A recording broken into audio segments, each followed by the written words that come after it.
righteousness, but growth in righteousness. Not health, but healing. Not being, but becoming. Not rest, but exercise.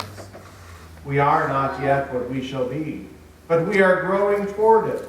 The process is not yet finished, but it is going on. This is not the end, but it is the road. All does not yet gleam in glory, but all is being purified. I want to tell you why I am a Lutheran Christian. I was born into a Lutheran family. My father was the congregational treasurer for some years. My grandfather was the church custodian and sexton and even considered seminary when he was younger. My great-grandfather was the parochial school teacher at the Lutheran school in my home congregation. My clan has been Lutheran, as far as we can tell, since at least the mid-1600s. So you might think that I have come by this genetically. And if you think that, you would be mistaken. We Hennings tend to be theological extremists. We either leave churches or we become atheists. There's little in between. Half of my great-uncles, there were 8 in all, half of them became atheists and rejected any belief in God at all. And the other half were deeply committed church leaders. After I was confirmed, I decided to side with the atheists, and I made that choice official in college. I found, however, that rejecting God produces far more questions than it does answers. And those questions are of the deepest kind. Questions about meaning and purpose, about hope and despair, about life and death. The lack of answers to those questions gave me the excuse to act for a while like life was pointless and it simply didn't matter what I did.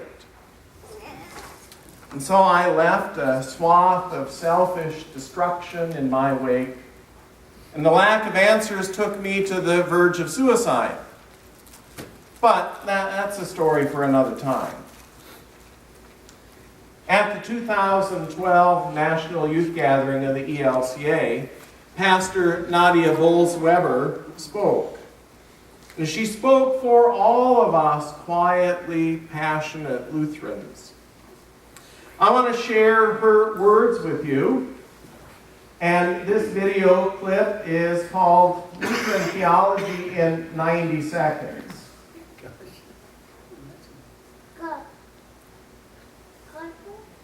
And what I learned in the confirmation class blew my mind. Here's what I learned. God's grace is a gift that's freely given. We don't earn it. We just try and live in response to it. He taught me that nobody's climbing the spiritual ladder.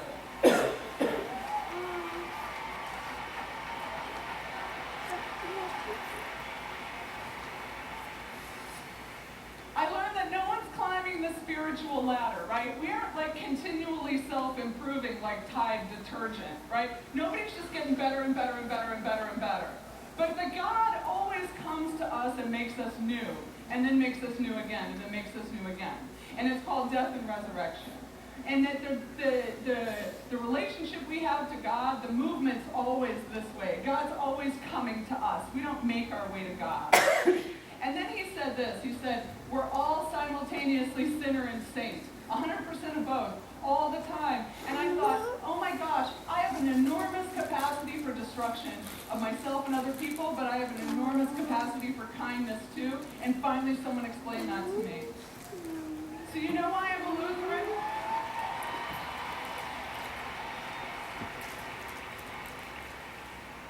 So you know why I'm a Lutheran? Because you are the first people in my life who gave me language for what I had experienced to be true. I had already experienced all of that to be true, and you gave me language for it, and I'm so grateful. And it changed my life.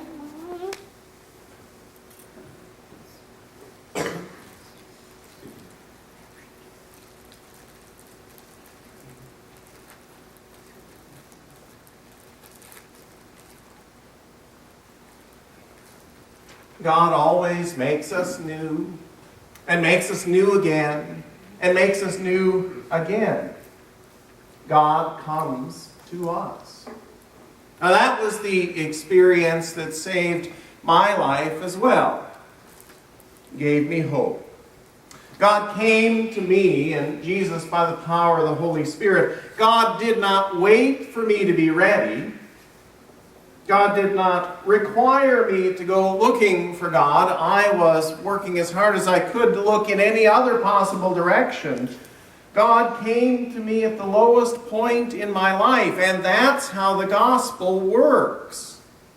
That's what grace is. That's why I'm still alive. That's why I'm a Lutheran Christian. God comes to us. Like Pastor Nadia, I discovered I have an enormous capacity for destruction of myself and other people. There was a time when I thought that made me unusual. I've since discovered that makes me typical. I've demonstrated that on numerous occasions. I've never doubted that I am what Christians would call a sinner. If that were the end of it, I would have had no struggles.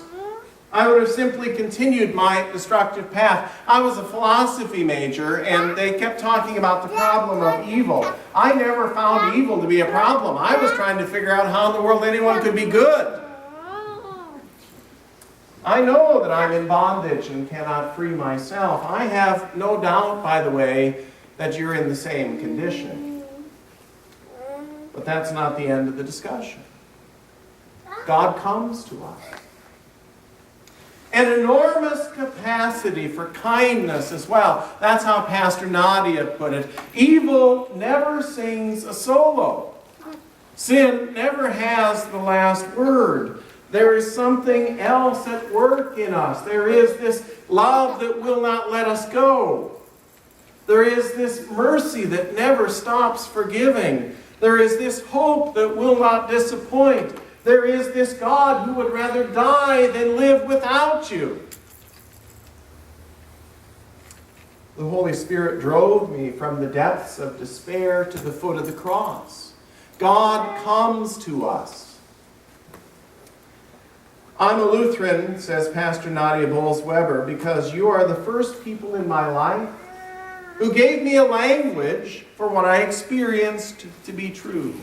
I cannot say it better. I can say that I knew this even when I was an atheist. It's the oddest thing that even when I was an atheist, I was still a Lutheran. This is the language of grace. This is the language of God's love and mercy freely given to sinners who deserve death and destruction and who cannot believe that there's any other alternative.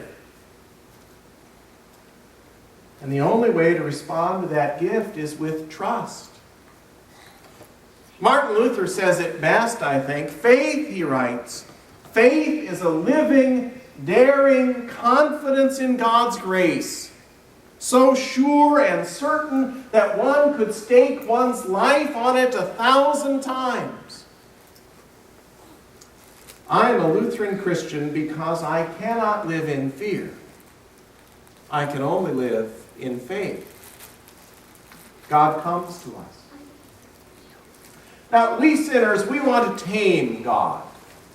We want to buy and sell forgiveness. We want divine sanction for our human power games.